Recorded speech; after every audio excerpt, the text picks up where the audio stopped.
And welcome back to my channel the explorers. तो बच्चे कैसे हैं आप सब। तो जैसे कि आप सभी जानते हैं कि पिछले वीडियो में हमने साइकोलॉजिकल डिसऑर्डर्स के साथ स्टार्ट किया था। हमने पढ़ा था साइकोलॉजिकल डिसऑर्डर्स क्या होते हैं, डीएसएम क्या होता है, टाइप्स ऑफ साइकोलॉजिकल डिसऑर्डर्स। और उस वीडियो में हमने जनरलाइज्ड एंजाइटी डिसऑर्डर या फिर जिसको हम जीएडी भी कहते हैं, हमने वो पढ़ा था। ठीक है। और आज के वीडियो में हम अपना दूसरा साइकोलॉजिकल डिसऑर्डर पढ़ेंगे जो कि है फोबिया। फोबिया के टाइप्स, कॉजेस, सिम्टम्स, ट्रीटमेंट और सब कुछ। ठीक है। So without any further delay let us begin, but please don't forget to subscribe my channel and like, comment and share my videos. तो बच्चे सबसे पहले समझते हैं कि फोबिया क्या होता है। तो अगर हम सिंपल सी लैंग्वेज में देखें तो फोबिया का मतलब होता है डर। ठीक है। फोबिया का मतलब होता है फियर यानी कि डर। लेकिन फोबिया ना एक बहुत ही एक्सट्रीम लेवल का डर होता है, एक्सट्रीम लेवल का फियर होता है। ये एक नॉर्मल डर या नॉर्मल फियर नहीं होता। ठीक है। जैसे हम ऐसे सुनते हैं ना कि भाई किसी इंसान को तो पानी से फोबिया है, या फिर उसको हाइट से फोबिया है, या फिर अंधेरे से फोबिया है। ठीक है। तो फोबिया एक बहुत ही एक्सट्रीम लेवल का डर होता है, फिर एक एक्सट्रीम लेवल का फियर होता है। अब हम इसको रीड करते हैं कि in terms of psychology phobia का क्या मतलब है। So the word phobia is derived from the Greek word Phobos which means fear. तो ये जो वर्ड फोबिया है ना, इसको हमने ग्रीक वर्ड फोबोस से डिराइव किया है। यानी कि ये जो वर्ड है फोबिया, इसको हमने एक ग्रीक वर्ड से उठाया है या फिर डिराइव किया है, जो कि क्या वर्ड है, फोबोस। और फोबोस का मतलब क्या है, फियर। ठीक है। It is a type of psychological disorder which is characterized by excessive or irrational fear of specific object, event or situation, which presents little or no actual danger. तो बच्चे phobia क्या होता है? फोबिया एक ऐसा psychological disorder होता है जहाँ पे एक इंसान को बहुत ज्यादा डर लगता है। किससे? किसी भी स्पेसिफिक ऑब्जेक्ट से, इवेंट से और सिचुएशन से। और उसका जो डर होता है ना, वो बिल्कुल इरेशनल होता है। इरेशनल क्यों होता है बच्चे? क्योंकि जिस इंसान को फोबिया होता है ना, उसको उन चीजों से डर लगता है जिससे एक्चुअली में कोई डरने वाली बात ही नहीं है। ठीक है। जैसे किसी इंसान को पानी से डर लगता है, उसको हाइड्रोफोबिया है। ठीक है। लेकिन पानी एक ऐसी चीज है जिससे कोई डरने वाली बात ही नहीं है, जो हमारे लिए कोई ऐसा डेंजर ही नहीं है, लेकिन फिर भी किसी इंसान को उससे डर लग सकता है। ठीक है। तो फोबिया मतलब एक बहुत ही हमारा इरेशनल फियर होता है किसी भी एक स्पेसिफिक ऑब्जेक्ट, इवेंट और सिचुएशन को लेके। ठीक है। जिससे एक्चुअली में हमें कोई डेंजर नहीं है। ठीक है। यहाँ पे लिखा है ना, विच प्रेजेंट्स लिटिल और नो एक्चुअल डेंजर। ठीक है। और जिस इंसान को फोबिया होता है ना, उसको बहुत ही ऐसे एक्सेसिव डर होता है, मतलब बहुत ही एक्सट्रीम लेवल पे। कि जैसे अगर किसी इंसान को पानी से डर है ना, तो वो पानी देख तक नहीं सकता, उसको इतना डर है। ठीक है। तो आई होप आपको समझ आया होगा कि फोबिया क्या होता है। तो फोबिया एक ऐसा साइकोलॉजिकल डिसऑर्डर है जहाँ पे एक इंसान को बहुत एक्सेसिव यानी कि बहुत ज्यादा और बिल्कुल इरेशनल मतलब होता है किसी भी स्पेसिफिक ऑब्जेक्ट से, इवेंट से, सिचुएशन से। आगे चलते और समझते हैं हमारे सिम्टम्स ऑफ फोबिया, यानी कि जिस इंसान को फोबिया होता है तो उसके क्या साइंस एंड सिम्टम्स होते हैं। ठीक है। तो मैंने यहाँ पे दो लिखे हैं, सबसे पहले हमारा साइकोलॉजिकल सिम्टम्स और दूसरा हमारा फिजिकल सिम्टम्स। साइकोलॉजिकल सिम्टम्स में क्या क्या सिम्टम्स आते हैं बच्चे? सबसे पहला है a feeling of excessive and uncontrollable anxiety, fear and panic when exposed to the phobic stimulus.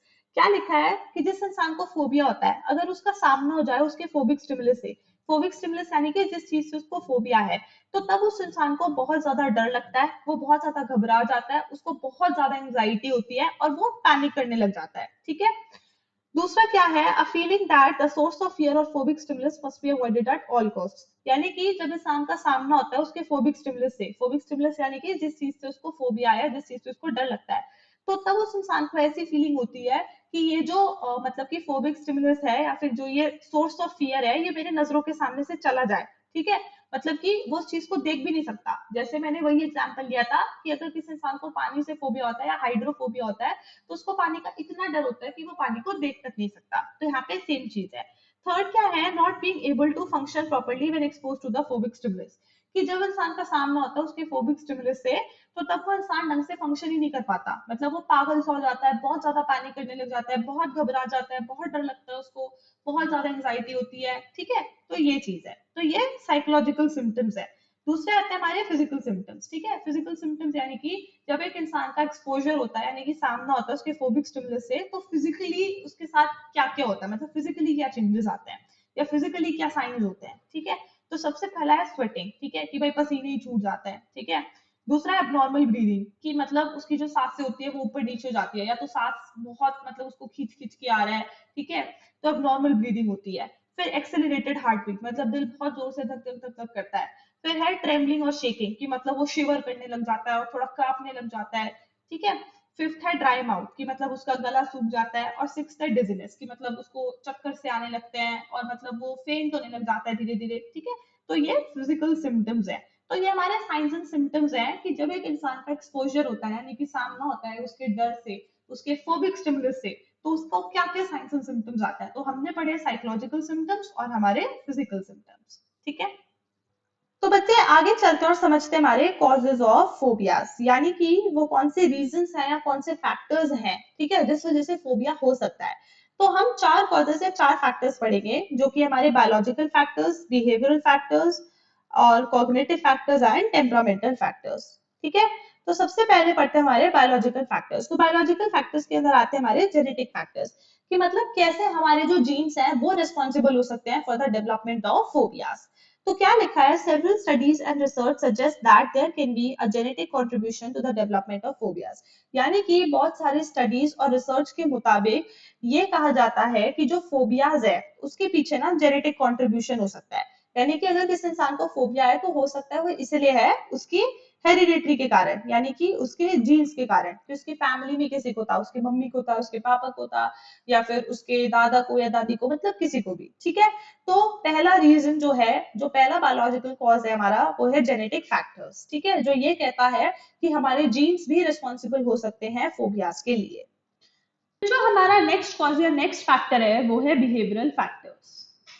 बच्चे बिहेवियरल फैक्टर्स में ना दो पॉइंट्स हैं। सबसे पहला है phobias as a learned behaviour और दूसरा पॉइंट है phobias through observational learning.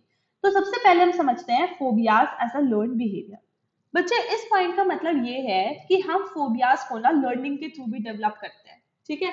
Learning के थ्रू कैसे डेवलप करता है, मैं आपको एक एग्जांपल से समझाती हूँ। सपोज करो कि ड्राइविंग है, ठीक है। आपको ड्राइविंग करना बहुत अच्छे से आता है और मतलब आपके लिए बहुत आम बात है, बहुत नॉर्मल बेसिस पे आप ऐसे ड्राइव कर लेते हो, तो आपके लिए कोई ऐसी बड़ी बात नहीं है। एक बार क्या होता है कि आपका ना बहुत मेजर एक्सीडेंट हो गया ड्राइव करते, ठीक है, बहुत ज्यादा मेजर। तो उसके बाद बहुत चांसेस हैं कि आपको एक फियर ऑफ ड्राइविंग डेवलप हो जाए, ठीक है। मतलब अगर आप उसके बाद ड्राइव करने की कोशिश करो या फिर अगर आप मतलब बैठो ऐसे ड्राइव करने के लिए, तो आपके दिमाग में वो फिर से वो नेगेटिव एक्सपीरियंस आए, ट्रॉमेटिक एक्सपीरियंस आए, और मतलब आपको बहुत डर लग जाए कि आपसे ड्राइव हो ही ना, है ना।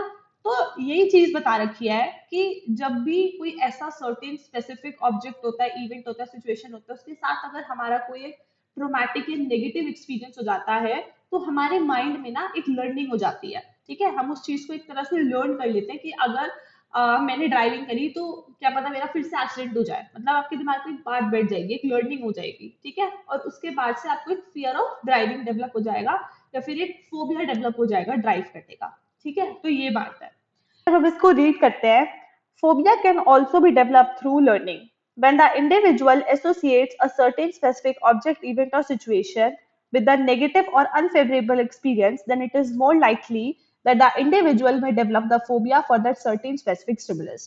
तो क्या लिखा है कि फोबियाज को हम लर्निंग के थ्रू भी डेवलप करते हैं जब एक इंडिविजुअल एसोसिएट कर लेता है, ठीक है, यानी कि जब उसके माइंड में ये चीज बैठ जाती है कि एक सर्टेन स्पेसिफिक ऑब्जेक्ट का, इवेंट का या सिचुएशन का एक नेगेटिव या अनफेवरेबल आउटकम होगा या रिजल्ट होगा, तो उस इंडिविजुअल को उस सर्टेन स्पेसिफिक ऑब्जेक्ट, इवेंट और सिचुएशन के लिए एक फोबिया डेवलप हो जाता है, फिर एक फियर डेवलप हो जाता है, ठीक है। जैसे इस केस में क्या हुआ कि जो ड्राइविंग है वो एक सर्टेन स्पेसिफिक स्टिमुलस है, ठीक है। तो अगर इंडिविजुअल का माइंड ड्राइविंग को एसोसिएट कर लेता है किसके साथ, एक्सीडेंट के साथ, तो बहुत चांसेस है कि ड्राइविंग के लिए उसको एक फोबिया डेवलप हो जाए, ठीक है। अब बिहेवियरल फैक्टर्स के अंदर जो हमारा दूसरा पॉइंट आता है वो है फोबियाज थ्रू ऑब्जर्वेशनल लर्निंग। अब बच्चे इस पॉइंट का क्या मतलब है, तो अभी तक हमने ये पढ़ा कि जब हमारा किसी स्टिमुलस को लेके कोई नेगेटिव या अनफेवरेबल एक्सपीरियंस होता है, तो तब हमें उस चीज का एक फोबिया डेवलप हो जाता है, फिर हमारे दिमाग में एक डर बैठ जाता है, ठीक है। लेकिन इस पॉइंट का मतलब ये है कि हम फोबियाज को ना ऑब्जर्व करके भी डेवलप कर सकते हैं, ठीक है। अब वो कैसे कर सकते हैं, मैं आपको एक एग्जाम्पल से समझाती हूँ। सपोज करो कि आपकी बड़ी बहन है, आपकी एक एल्डर सिस्टर है, ठीक है, और उसको ना डॉग से बहुत ज्यादा डर लगता है, उसको डॉग्स का एक फोबिया है, ठीक है। क्योंकि जब वो छोटी थी तो उसको डॉग ने काट लिया था, तो इसलिए तब से उसके मन में एक डर बैठ गया, एक फियर बैठ गया डॉग्स का, ठीक है, तो उसको डर लगता है बहुत। तो आपका अभी तक डॉग्स के साथ कोई नेगेटिव एक्सपीरियंस नहीं हुआ, कुछ नहीं हुआ, लेकिन अपनी बहन को ऑब्जर्व कर करके आपको भी डॉग से डर लगने लगेगा या फिर आपको भी एक डर डेवलप हो जाएगा डॉग्स का। ठीक है, तो इस पॉइंट का ये मतलब है कि जैसे हम बहुत सारी चीजें आसपास अपने लोगों को ऑब्जर्व करके सीखते हैं, उसी तरह फोबियाज भी हम ऑब्जर्व करके डेवलप कर सकते हैं। ठीक है, तो हम रीड करते हैं। Phobias can also be developed through observational learning, ठीक है, which means when you observe someone behaving fearfully towards certain specific object, event or situation, then it is more likely that you may also develop the fear for that certain stimulus. तो क्या लिखा है कि phobias को हम observe करके भी develop कर सकते हैं। जब हम आसपास देखते हैं कि कोई इंसान किसी चीज से डर रहा है या फिर किसी को उस चीज से फोबिया है, तो बहुत सारी पॉसिबिलिटीज और चांसेस हैं कि हम भी उस चीज से डरने लग जाते हैं या फिर हमारे मन में भी उस चीज का एक फोबिया डेवलप हो सकता है। तो ये थे हमारे बायोलॉजिकल और बिहेवियरल फैक्टर्स या फिर कॉजेस। ठीक है, अब हम पढ़ते हैं हमारे कॉग्निटिव फैक्टर्स और टेम्परामेंटल फैक्टर्स। तो सबसे पहले समझते हैं हमारे कॉग्निटिव फैक्टर्स। बच्चे, कॉग्निशंस क्या होते हैं? कॉग्निशंस यानी कि हमारे थिंकिंग, हमारे परसेप्शन, हमारे एटीट्यूड्स, बिलीव्स, अजम्पशंस, ये सब हमारे कॉग्निशंस होते हैं। ठीक है, तो कैसे हमारे कॉग्निशंस फोबिया के लिए रिस्पॉन्सिबल हो सकते हैं? तो बच्चे, अगर हमारे जो कॉग्निशंस हैं, यानी कि अगर हमारी thinking, belief, perception, attitude, assumptions ये सब नेगेटिव होंगे, ठीक है, तो तब हमें फोबिया डेवलप हो सकता है।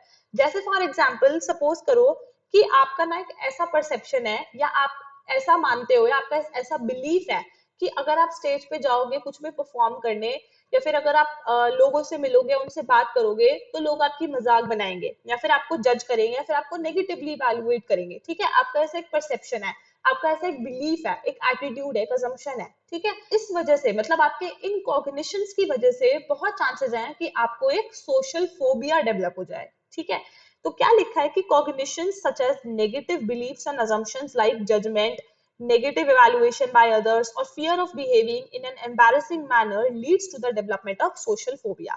कि जो हमारे कॉग्निशंस होते हैं, जैसे कि हमारे negative beliefs, assumptions, perceptions, attitudes, ठीक है, कि लोग हमें जज करेंगे या नेगेटिवली इवैल्यूएट करेंगे या फिर पता नहीं हम उनके सामने कोई एम्बैरेसिंग मैनर में बिहेव ना कर दे, तो इन सारे assumptions और बिलीव्स के कारण हमारे सोशल फोबिया डेवलप हो जाता है। लास्ट पॉइंट या लास्ट फैक्टर है वो है हमारा टेम्परामेंटल फैक्टर्स, यानी कि हमारी पर्सनालिटी और टेम्परामेंट के ऊपर भी काफी हद तक डिपेंड करता है कि हम फोबिया को डेवलप करेंगे या फिर नहीं। ठीक है, तो हम इसको डायरेक्टली रीड करते हैं क्योंकि मैंने एग्जांपल इसी पॉइंट में इंक्लूड किया हुआ है। So depending upon the temperament and personality people are more और less likely to develop phobias, यानी कि पर्सनालिटी और टेम्परामेंट के ऊपर भी डिपेंड करता है कि हम फोबिया को डेवलप करेंगे या फिर नहीं। For example, behaviorally inhibited children who are excessively timid or shy are more likely to develop phobias than the behaviorally uninhibited children। ठीक है, तो क्या एग्जाम्पल दिया हुआ है कि जो बिहेवियरली इनहिबिटेड चिल्ड्रन होते हैं, यानी कि जिन बच्चों की पर्सनालिटी के अंदर बिहेवियरल इनहिबिशन का ट्रेट होता है। बिहेवियरल इनहिबिशन मतलब क्या? जो बच्चे बिहेवियरली इनहिबिटेड होते हैं ना, वो बहुत टिमिड होते हैं, बहुत शाय होते हैं, यानी कि बहुत चुप चुप से होते हैं, शर्माए हुए से होते हैं, अपने पेरेंट्स से ज्यादा चिपके हुए होते हैं। ठीक है, तो उनके चांसेस ज्यादा है कि वो आगे जाके फोबिया को डेवलप करेंगे। लेकिन जिन बच्चों की पर्सनालिटी के अंदर बिहेवियरल अनइनहिबिशन का ट्रेट होता है, किसका? बिहेवियरल अनइनहिबिशन का, यानी कि जो बच्चे बिहेवियरली अनइनहिबिटेड होते हैं, ठीक है, यानी कि बोल्ड, रिस्क टेकिंग, ओपन, ठीक है, तो उनके चांसेस कम होते हैं कि वो आगे जाके फोबिया को डेवलप करेंगे। तो हमारी टेम्परामेंट, हमारे पर्सनालिटी, हमारे ट्रेट्स के ऊपर भी डिपेंड करता है कि हमें फोबिया होगा या फिर नहीं। तो बच्चा, आई होप कि आपको अब समझ आ गया होगा, ठीक है, कि क्या क्या कॉजेज फैक्टर्स होते हैं जो रिस्पॉन्सिबल होते हैं फोबियाज के लिए। सबसे पहले हमने इसमें पढ़ा था बायोलॉजिकल फैक्टर्स। बायोलॉजिकल फैक्टर्स में हमने पढ़ा था कि कैसे जो हमारे जीन्स हैं वो रिस्पॉन्सिबल होते हैं फोबियाज के लिए, यानी कि हमारे जीन्स का भी एक बहुत बड़ा हाथ होता है कि हमें फोबिया होगा या नहीं होगा। ठीक है, फिर दूसरा हमने पढ़ा था बिहेवियरल फैक्टर्स, जिसमें हमने 2 पॉइंट्स पढ़े थे। सबसे पहले हमने पढ़ा था फोबिया थ्रू लर्निंग, यानी कि लर्निंग के थ्रू भी हम फोबिया को डेवलप करते हैं, यानी कि जब हमारा माइंड एसोसिएट कर लेता है किसी स्टिमुलस को नेगेटिव एक्सपीरियंस के साथ, यानी कि जब हमारे माइंड में, दिमाग में चीज बैठ जाती है कि अगर हमने ड्राइविंग करी तो एक्सीडेंट होगा, ठीक है, तो तब हमें ड्राइविंग का एक फोबिया या फियर डेवलप हो जाता है, यानी कि तब हमें स्टिमुलस का एक फियर डेवलप हो जाता है। ठीक है, दूसरा हमने पढ़ा फोबिया थ्रू ऑब्जर्वेशनल लर्निंग, जिसमें हमने पढ़ा कि कभी कभी क्या होता है कि हम फोबिया को इसलिए भी डेवलप करते हैं क्योंकि हम किसी दूसरे इंसान को ऑब्जर्व करते हैं कि वो किसी चीज से डर रहा है, तो हम भी उस चीज से डरने लग जाते हैं, हमें भी उस चीज का फोबिया हो जाता है। ठीक है, फिर आगे हमने पढ़ा इसमें हमारे कॉग्निटिव फैक्टर्स और टेम्परामेंट फैक्टर्स। कॉग्निटिव फैक्टर्स में हमने पढ़ा कि कैसे जो हमारे अनरियलिस्टिक और नेगेटिव थिंकिंग होता है, परसेप्शंस होता है, बिलीफ्स और एटीट्यूड्स होते हैं, उस वजह से हमें फोबिया हो सकता है। और फिर हमने पढ़ा हमारा टेम्परामेंट फैक्टर्स कि कैसे हमारे टेम्परामेंट और पर्सनैलिटी पे डिपेंड करता है कि हमें फोबिया हो सकता है। और जो बिहेवियरली इनहिबिटेड चिल्ड्रन होता है, बिहेवियरली इनहिबिटेड बच्चे होते हैं, उनके ज्यादा चांसेस होते हैं कि वो फोबिया को डेवलप करेंगे, और जो बिहेवियरली अनहिबिटेड चिल्ड्रन होते हैं उनके चांसेस कम होते हैं। ठीक है, तो ये हमने सारे कॉजेज और फैक्टर्स हैं जो हमने डिस्कस किए फॉर द फोबियाज। तो बच्चे अब हम समझते हैं हमारे टाइप्स ऑफ फोबियाज। ठीक है, तो हमारे तीन तरह के टाइप्स होते हैं। एक होता है हमारा स्पेसिफिक फोबिया, एक होता है सोशल फोबिया, और एक होता है एगोराफोबिया। तो हम एक एक करके इन तीनों टाइप्स को समझते हैं। तो सबसे पहले आता है हमारा स्पेसिफिक फोबिया। बच्चे स्पेसिफिक फोबिया क्या होता है? स्पेसिफिक फोबिया होता है जहां पे एक इंडिविजुअल को, एक इंसान को किसी भी एक स्पेसिफिक ऑब्जेक्ट, इवेंट और सिचुएशन से डर लगता है। ठीक है, और वो स्पेसिफिक ऑब्जेक्ट, इवेंट और सिचुएशन कुछ भी हो सकती है। ठीक है, जैसे फॉर एग्जाम्पल किसी इंसान को पानी से डर लगता है, वाटर से डर लगता है, जिसको हम हाइड्रोफोबिया बोलते हैं। ठीक है, किसी इंसान को फ्लाइंग से डर लगता है, यानी कि एरोप्लेन में बैठने से डर लगता है, जिसको हम एक्रोफोबिया बोलते हैं। ठीक है, तो मतलब स्पेसिफिक फोबिया क्या होता है कि जहां पे एक इंडिविजुअल को, एक इंसान को किसी भी एक स्पेसिफिक ऑब्जेक्ट, इवेंट और सिचुएशन से डर लगता है, और वो स्पेसिफिक ऑब्जेक्ट, इवेंट और सिचुएशन कुछ भी हो सकता है। ठीक है, कोई एनिमल हो सकता है, या फिर वो मतलब कि कोई सिचुएशन हो सकती है, या फिर वो एक फियर ऑफ नेचुरल एनवायरनमेंट हो सकता है, यानी कि कुछ भी। अब हम इसको रीड करते हैं। So this type of phobia is characterized by excessive or irrational fear of specific object, event or situation, such as it could be a fear of animal such as snakes, spiders, dogs and birds, यानी कि वो animal का fear हो सकता है, जैसे कि snacks का, स्पाइडर्स का, डॉग्स का या बर्ड्स का, या फिर वो नेचुरल एनवायरनमेंट का फियर हो सकता है, जैसे कि हाइट्स और वाटर का। वो किसका फियर हो सकता है? It could be the fear of seeing blood, किसी को खून देखने से डर लग सकता है, या इंजरी देखने से लग सकता है, या इंजेक्शन लेने से लग सकता है, या फिर it could be a fear of flying और ड्राइविंग, या फिर किसी को फ्लाइंग से या फिर ड्राइविंग से डर लग सकता है। ठीक है, तो सबके जो स्पेसिफिक फोबियाज होते हैं वो अलग अलग होते हैं। ठीक है, नेक्स्ट टाइप आता है हमारा सोशल फोबिया। बच्चे सोशल फोबिया क्या होता है? सोशल फोबिया होता है जहां पे एक इंडिविजुअल को, एक इंसान को सोशल सिचुएशंस का डर होता है, जैसे कि पब्लिक स्पीकिंग का डर। ठीक है, लोगों के सामने कुछ बोलने का डर, उनके सामने कुछ परफॉर्म करने का डर, या फिर दूसरों से इंटरैक्ट करने का डर, उनसे बात करने का डर, या फिर कोई सोशल गैदरिंग या सोशल इवेंट को अटेंड करने का डर। ठीक है, तो बेसिकली सोशल फोबिया में एक इंडिविजुअल को, एक इंसान को सोशल होने का डर होता है। ठीक है, सोशल होने में उसको प्रॉब्लम आती है, क्योंकि उसके मन में ये होता है कि अगर मैं लोगों के सामने जाऊंगा, या फिर मैं अगर अपना मुंह खोलूंगा, तो हो सकता है कि लोग मुझे जज करें, नेगेटिवली इवेलुएट करें, है ना, या फिर मुझे एम्बैरेसमेंट फील हो। तो इन सब चीजों की वजह से एक इंडिविजुअल को सोशल सिचुएशंस का, सोशल गैदरिंग्स का, सोशल इवेंट्स का, इन सब चीजों का डर होता है। ठीक है, तो अब हम इसको रीड करते हैं। So this type of phobia is characterized by excessive or irrational fear of social situations such as fear of public speaking, fear of interacting with others and fear of attending a social event. तो I hope कि ये तो आपको समझ आ ही गया होगा, क्योंकि ये बहुत ही इजी टाइप था।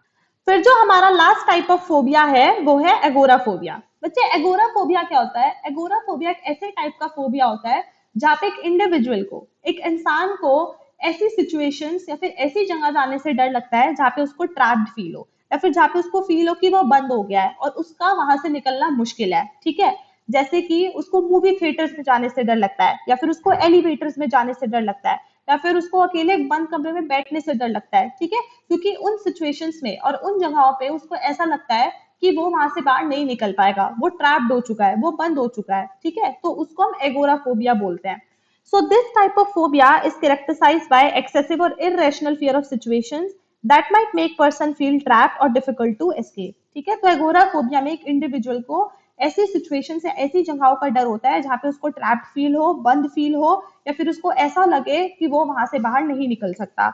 जैसे कि fear of being in enclosed places such as movie theatres and elevators. ठीक है, या फिर एक बंद कमरा, या फिर fear of using public transportation, fear of being in crowd, fear of being in open spaces such as markets और मॉल्स। तो जिस इंसान को एगोराफोबिया होता है, उसको बंद जगहों के साथ साथ उसको ओपन प्लेसेस का भी डर लगता है जहाँ पे बहुत सारे लोग होते हैं, जैसे कि उसको मार्केट्स में जाने से डर लगता है, मॉल्स में जाने से डर लगता है, पब्लिक ट्रांसपोर्टेशन को यूज करने से डर लगता है, ठीक है, क्योंकि उसको लगता है कि अगर बहुत सारा क्राउड होगा तो उसका निकलना मुश्किल हो जाएगा, वो ट्रैप्ड फील करेगा, ठीक है। तो अगर वो ऐसी सिचुएशन से ऐसी जगहों पे जाता है तो उसको बहुत ज्यादा एंजाइटी होती है और वो बहुत पैनिक करने लग जाता है, ठीक है।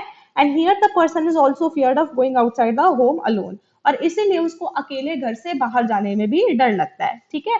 तो ये होता है हमारा अगोराफोबिया। तो आई होप कि आपको समझ आया होगा कि हमारा स्पेसिफिक फोबिया, सोशल फोबिया और एगोराफोबिया क्या होता है, ठीक है। तो बच्चे अब चलते हैं हम अपने ट्रीटमेंट के तरफ, ठीक है। ट्रीटमेंट ऑफ फोबियाज, कि फोबियाज को कैसे ट्रीट किया जाता है। तो हर एक साइकोलॉजिकल डिसऑर्डर को हम थेरेपी से, मेडिकेशन यानी कि मेडिसिन से और लाइफस्टाइल चेंजेस से, इन सब से ठीक करते हैं, ठीक है। सिमिलरली फोबियाज को भी हम थेरेपी और मेडिकेशन के थ्रू ही ठीक करते हैं। मैंने जैसे कि आपको बताया था पिछले वीडियो में कि थेरेपीज हम इन वीडियोस में नहीं पढ़ेंगे, थेरेपीज के लिए मैं एक सेपरेट प्लेलिस्ट बनाऊंगी जिसमें हम हर एक थेरेपी को अच्छे से डिटेल में पढ़ेंगे, ठीक है। तो इस वीडियो में मैं सिर्फ आपको नाम बताऊंगी थेरेपीज के जिससे कि हम फोबिया को ट्रीट करते हैं, लेकिन उनको डिटेल में हम नेक्स्ट वीडियो में पढ़ेंगे, मतलब एक सेपरेट प्लेलिस्ट में बनाऊंगी थेरेपीज की, तो हम उसमें पढ़ेंगे, ठीक है। तो थेरेपी कौन सी दी जाती है फोबियास को ट्रीट करने के लिए? कॉग्निटिव बिहेवियरल थेरेपी, जिसको हम सीबीटी भी बोलते हैं, और एक होती है बिहेवियरल थेरेपी, ठीक है। So it is given to treat phobias. तो ये दोनों थेरेपीज दी जाती हैं फोबियास को ट्रीट करने के लिए। The primary technique which is use to treat phobias is systematic desensitisation. लेकिन ये जो सिस्टमैटिक डिसेंसिटाइजेशन है ना, हम इसको पढ़ेंगे। सिस्टमैटिक डिसेंसिटाइजेशन क्या होता है? सिस्टमैटिक डिसेंसिटाइजेशन ना बच्चे टेक्निक होती है बिहेवियरल थेरेपी के अंदर, ठीक है। ये जो बिहेवियरल थेरेपी है ना, इसी की एक टेक्निक होती है सिस्टमैटिक डिसेंसिटाइजेशन। और फोबियाज को ट्रीट करने के लिए सिस्टमैटिक डिसेंसिटाइजेशन को, यानी कि इस टेक्निक को यूज किया ही जाता है। मतलब ये टेक्निक बहुत हेल्पफुल होती है, बेनिफिशियल होती है, और इसको यूज किया ही जाता है फोबियाज को ट्रीट करने के लिए, ठीक है। तो ये एक प्राइमरी ट्रीटमेंट है जो दिया ही जाता है। तो सिस्टमैटिक डिसेंसिटाइजेशन क्या होता है, हम वो पढ़ते हैं। तो बच्चे सिस्टमैटिक डिसेंसिटाइजेशन एक टेक्निक होती है बिहेवियरल थेरेपी की, ठीक है, जिसको फोबियाज को ट्रीट करने के लिए यूज किया जाता है। इस टेक्निक में क्या होता है? इस टेक्निक में जो इंसान होता है या जो इंडिविजुअल होता है ना, उसका उसके डर से सामना कराया जाता है, ठीक है। यानी कि जिस चीज से भी उसको फोबिया है या जिस चीज से भी उसको डर लगता है, उसका उसके डर से सामना कराया जाता है, लेकिन बहुत स्टेप्स में, मतलब एक एक करके स्टेप वाइज उसका सामना कराते हैं। जैसे फॉर एग्जाम्पल से समझाती हूँ। सपोज करो कि कोई इंडिविजुअल है, उसको फ्लाइंग का फोबिया है, यानी कि उसको एरोप्लेन में बैठने से, फ्लाइंग से, इन सब चीजों से डर लगता है, उसको बहुत फोबिया है। तो उसके इस फोबिया को दूर करने के लिए क्या किया जाएगा इस टेक्निक के अंदर? इस टेक्निक के अंदर सबसे पहले उस इंसान को बोला जाएगा कि तुम फ्लाइंग के बारे में सोचो, मतलब तुम सिर्फ सोचो, ठीक है। फिर जब वो उस स्टेज पे कंफर्टेबल हो जाएगा, तो दूसरे स्टेज पे उसको कुछ पिक्चर्स दिखाई जाएगी एरोप्लेन की, फ्लाइंग की, मतलब ऐसी कुछ उसको पिक्चर्स या वीडियोस दिखाई जाएंगी, ठीक है। उसको उस स्टेज पे पैनिक होगा, एंजाइटी होगी, डर लगेगा, सब कुछ होगा, लेकिन उसको साथ साथ रिलैक्स भी किया जाएगा, ठीक है। और उसको स्टेज पे कंफर्टेबल कराया जाएगा। फिर जब वो उस स्टेज पे कंफर्टेबल हो जाएगा, फिर उसको नेक्स्ट स्टेज पे लेके जाएंगे, जहाँ पे उसको एक एयरपोर्ट पे लेके जा रहे हैं, ठीक है। फिर उसको वहां उस स्टेज पे कंफर्टेबल कराया जाएगा, फिर उसको ऐसे ही एयरपोर्ट के अंदर एंटर करा रहे हैं, मतलब स्टेप बाय स्टेप उसका डर से उसके सामना कराया जाएगा। और लास्ट स्टेज में क्या होगा कि उसको सच में एरोप्लेन में बिठा के उसका फोबिया दूर किया जाएगा, ठीक है। तो स्टेप बाय स्टेप क्या होता है, डर को दूर किया जाता है, ठीक है, सिस्टमैटिक डिसेंसिटाइजेशन के अंदर। तो हम इसको रीड करते हैं। Systematic desensitisation is one of the techniques of behavioural therapy which is used to treat phobias. ये एक वन ऑफ द टेक्निक्स है बिहेवियरल थेरेपी की, जिसको हम फोबियाज को ट्रीट करने के लिए यूज करते हैं, और इसको तो यूज करते ही करते हैं, ये सबसे इंपॉर्टेंट है। Under this technique, person is exposed to his source of fear or phobic stimulus in various steps. इस टेक्निक के अंदर जो पर्सन होता है, जो इंडिविजुअल होता है, उसका सामना कराया जाता है, ठीक है, किससे? उसके सोर्स ऑफ फियर से, उसके फोबिक स्टिमुलस से, यानी कि जिस चीज से उसको फोबिया है, जिस चीज से उसको डर लगता है, उसका सामना कराया जाता है, लेकिन वेरियस स्टेप्स में, यानी कि वेरियस स्टेप्स में कराया जाता है, one by one, ranging from the lower order fear situation to higher order fear situation. यानी कि सबसे पहले ऐसी सिचुएशन में उसको रखा जाता है जहां सबसे कम डर लगने के चांसेस है, फिर ऐसे कर करके धीरे धीरे बढ़ाया जाता है, ठीक है। और फिर उसको सच में उस पूरे के पूरे जो स्टिमुलस होता है उसके साथ उसका एक्सपोजर करा दिया जाता है, ठीक है। तो ये होता है सिस्टमैटिक डिसेंसिटाइजेशन के अंदर। तो आई होप कि आपको समझ आएगा सिस्टमैटिक डिसेंसिटाइजेशन क्या होता है। और सिस्टमैटिक डिसेंसिटाइजेशन को ना बच्चे हम एक्सपोजर थेरेपी भी बोल देते हैं, क्या बोल देते हैं, एक्सपोजर थेरेपी। ठीक है, और ये जो बिहेवियरल थेरेपी है और कॉग्निटिव बिहेवियरल थेरेपी है, ये मैं आपको सेपरेट वीडियोस में समझाऊंगी। ठीक है, लेकिन ये सिस्टमैटिक डिसेंसिटाइजेशन बहुत इंपॉर्टेंट था, एक्सपोजर थेरेपी, क्योंकि ये पर्टिकुलरली सिर्फ फोबियाज के लिए है, तो इसलिए मैंने आपको ये इस वीडियो में एक्सप्लेन कर दिया। फिर थेरेपी के बाद आ जाती है हमारी मेडिकेशन, यानी कि कौन सी मेडिसिन और मेडिकेशन दी जाती है फोबियाज को ट्रीट करने के लिए। ठीक है, so medication involve selective serotonin reuptake inhibitors, या जिसको हम शॉर्ट फॉर्म में बोलते हैं SSRIs, which is a group of antidepressants effective for treating anxiety associated with phobia by regulating the levels of serotonin in brain। तो क्या लिखा है कि फोबियाज को ट्रीट करने के लिए जो सबसे प्राइमरी मेडिसिन या प्राइमरी मेडिकेशन दी जाती है वो क्या है, वो है SSRIs, यानी कि सेलेक्टिव सेरोटोनिन रीuptake इनहिबिटर्स। ठीक है, ये अपने आप में कोई दवाई नहीं है, बल्कि ये एक ग्रुप ऑफ एंटी डिप्रेसेंट्स है, यानी कि इसके अंदर बहुत सारी दवाई और एंटी डिप्रेसेंट्स आती है। तो SSRIs दिए जाते हैं फोबियाज को ट्रीट करने के लिए। ये क्या करते हैं बच्चे, ये हमारी एंजाइटी को रिड्यूस करते हैं जो हमें फोबिया के साथ होती है। मतलब फॉर एग्जाम्पल, जब हमारा एक्सपोजर होता है या फिर जब हमारा सामना होता है हमारे फोबिक स्टिमुलस से, यानी कि उस चीज से जिससे हमें फोबिया या डर लगता है, जब हमारा उसके साथ सामना होता है, तो तब हमें बहुत पैनिक होता है और बहुत एंग्जाइटी होती है, डर लगता है। ठीक है, तो उस एंग्जाइटी को रिड्यूस करने के लिए जो हमें फोबिया के साथ हो रही है, तो उसके लिए हमें ये सेलेक्टिव सेरोटोनिन रीuptake इनहिबिटर्स दिए जाते हैं। क्योंकि बच्चा ये क्या करते हैं, ये हमारे ब्रेन में ना सेरोटोनिन के लेवल को इम्प्रूव करती है। क्या होता है ना कि जब हमारे ब्रेन में सेरोटोनिन का लेवल बढ़ता है, ठीक है, तो हमारी एंग्जाइटी रिड्यूस हो जाती है।